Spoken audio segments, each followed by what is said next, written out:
आज कामिदा तालुका चिखलदरा येथे भेट दिली असता हातपंपमध्ये पाण्याची पातळी खोल गेल्यामुळे हातपंपाला पाणी येत नसल्याने पाण्याचा प्रश्न गंभीर झाले असल्याची माहिती आदिवासी बांधवांनी दिली आहे। पानी नहीं मिल रहा, 8-8 दिन पानी नहीं मिलता, पानी नहीं है, बड़ी और खूब झगड़ता है, एक आपसी है तो बड़े दूर पानी है, पानी मिल ही नहीं रहा।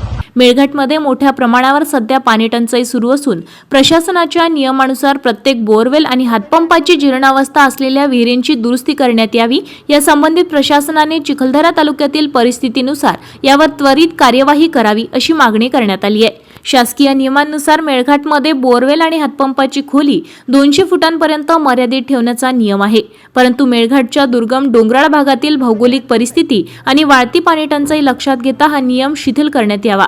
नवीन बोरवेलसाठी किमान 400 ते 500 फुटांपर्यंत खोली वाढवून मिळावी अशी जिल्हाध्यक्ष राहुल येवले यांनी प्रशासनाकडे आग्रही मागणी केली आहे, जेणेकरून पाणी टंचाईवर मात करता येईल। धारणी आणि चिखलदरा तालुक्यातील दुर्गम भागात सध्या पाणी टंचाईच्या निवारणासाठी जी कामे सुरू आहेत ती अत्यंत दर्जेदार असावीत आणि त्यांचे योग्य नियोजन करण्यात यावे। कामात पारदर्शकता आणि गुणवत्ता राखून प्रशासनाने ही टंचाई दूर करावी अशी मागणी अमरावती जिल्हा युवा काँग्रेसच्या वतीने करण्यात आली आहे। आज कामिदा या गावामध्ये आम्ही आलेलो आहे। इथं ह्या हातपंपला वॉटर लेवल कमी झाल्यामुळं अर्धा एक तास हापसी हलवल्यावरही पाणी येत नाही आहे आणि गावातील आमच्या आदिवासी नागरिकांना पाण्यासाठी इथून 1 किलोमीटर जंगलामध्ये विहीर आहे, त्या विहिरीवर जावं लागत आहे। त्या विहिरीची पण पाण्याची पातळी कमी झालेली आहे। शासनाचा धोरणच चुकीचं आहे।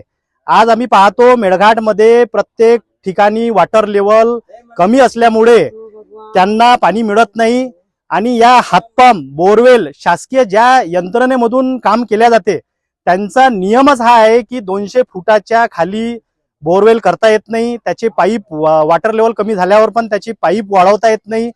हातपंप सुद्धा 200 फुटाच्या वर करता येत नाही। त्यामुळे माझी सरकारला एक विनंती आहे की मेळघाटमध्ये धारणी चिखलदरा या भागामध्ये हा डोंगराळ भाग आहे आणि इथं पाण्याची पातळी खूप कमी आहे।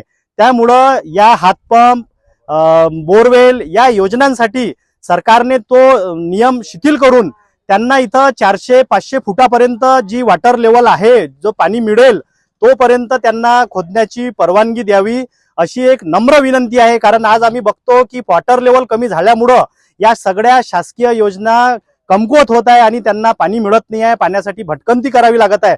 करोडो रुपयांच्या योजना या पाण्याच्या पातळीमुळे फेल होत आहे। त्याच्यामुळे शासनाने याकडे लक्ष द्यावं आणि गांभीर्याने लक्ष देऊन आणि लोकप्रतिनिधींनी सुद्धा याकडे लक्ष देऊन सगळ्यांनी या प्रश्नासाठी आवाज उचलायला पाहिजे। आणि मेळघाटमध्ये विशेष बाब म्हणून मेळघाट चिखलदरा धारणी तालुक्यामध्ये वॉटर लेवल कमी असल्यामुळं त्यांना 200 फुटाच्या वर पाणी लागेपर्यंत जेवढं फूट आतमध्ये जाऊ शकते तेवढं त्यांना परवानगी द्यावी ही एक आमची युवक काँग्रेसची मागणी आहे। येणाऱ्या काळात याकडे लक्ष दिलं तर मेळघाटमध्ये नक्कीच प्रत्येक गावामध्ये आमच्या आदिवासी बांधवांना पाण्यासाठी भटकंती करावी लागणार नाही आणि योग्य त्यांना पिण्याचं पाणी मिळेल।